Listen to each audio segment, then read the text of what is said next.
ಯಪ್ಪ ಬ್ಯಾಂಗ್ಳೂರಂತೂ ಸಿಕ್ಕಾಪಟ್ಟೆ ಚಳಿ ವೆದರ್ ಆಗಿಬಿಡಿದೆ, ಏನೋ ಮಡಿಕೇರಿ ಅನಿಸುತ್ತೆ. 35 ಡೇಸ್ ಆರ್ಟ್ ಚಾಲೆಂಜ್ ಡೇ 28ಗೆ ಸ್ವಾಗತ. ಬೆಳಿಗ್ಗೆ ಎದ್ದು ಕಿಯಾ ಬ್ರಿಡ್ಜ್ನು ಆಚೆ ಕರ್ಕೊಂಡೋಗಿ ಆಮೇಲೆ ಬಂದು ಬ್ರೇಕ್ಫಾಸ್ಟ್ನ ತಿಂದೆ. ಈ ಥರ ಬ್ರೇಕ್ಫಾಸ್ಟ್ ಇತ್ತು. ಏನೋ ಮಾಡೋಕ್ಕೋಗಿ ಕಿಯಾ ಕಚ್ಬಿಟ್ಟ, ಸರಿಯಾಗಿ ಹೊಡೆದೆ. ಇನ್ನೂ ಹೊಡಿತೀನಿ ಅಂತ ಹೇಳ್ಬಿಟ್ಟು ಎಲ್ಲೋ ಗೌಸ್ಕೊಂಡು ಕೂತಿದ್ದಾನೆ ನೋಡಿ ಅವನು, ಕಳ್ಳ ನನ್ನ ಮಗ. ಮತ್ತು ಮಧ್ಯಾಹ್ನ ಊಟಕ್ಕೆ ಈ ಥರ ತೊಗೊಂಡಿದ್ದೆ.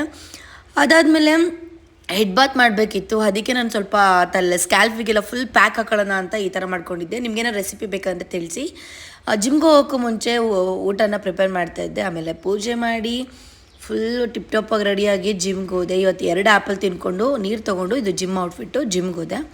ಇವತ್ತು ಬಂದುಬಿಟ್ಟು ನನ್ನ ಫೇವ್ರೆಟ್ ಲೆಗ್ ಆ್ಯಂಡ್ ಶೋಲ್ಡರ್. ನಾನು ಎರಡೆರಡು ಮಸಲ್ಸ್ಗೆ ವರ್ಕೌಟ್ ಮಾಡ್ತೀನಿ ಅಂತ ಹೇಳಿದೆ ಅಲ್ವಾ ನಿಮಗೆ. ಹಾಗಾಗಿ ಹಂಗೆ ಲೆಗ್ ಮಾಡಬೇಕಾದ್ರೆ ಒಂಥರ ಸಿಕ್ಕಾಪಟ್ಟೆ ಕ್ರೇಜು. ಆ ಪೇಯ್ನ್ ಬರುತ್ತಲ್ಲ, ಆ ಪೇಯ್ನ್ ಮಸ್ತಾಗಿರುತ್ತಲ್ಲ. ಆಮೇಲೆ ಇವತ್ತು ಶೋಲ್ಡರ್ ಮಾಡಬೇಕು, ಆದರೂ ಅಷ್ಟೇ 7.5 kg ಮಾಡ್ತಾಯಿದ್ದೀನಿ, ರೈಸ್ ಹಾಕ್ತಾನೇ ಇದ್ದೀನಿ. ಅಲ್ಲಿಂದ ಬಂದು ಮನೆಗೆ ಪ್ರೋಟೀನ್ ತೊಗೊಂಡೆ. ಮತ್ತು ಊಟ ಈ ಥರ ಇತ್ತು. ಅದಾದಮೇಲೆ ಮತ್ತೆ 10,000 ಸ್ಟೆಪ್ಸ್ನ ಕಂಪ್ಲೀಟ್ ಮಾಡೋಕ್ಕೆ ವಾಕ್ ಮಾಡಿದೆ. ಇದು ಇವತ್ತಿನ ವ್ಲಾಗ್. ಇಷ್ಟ ಆಗಿರೋ ಲೈಕ್, ಶೇರ್, ಕಮೆಂಟ್ ಎಲ್ಲ ಮಾಡಿ. Tata, bye bye.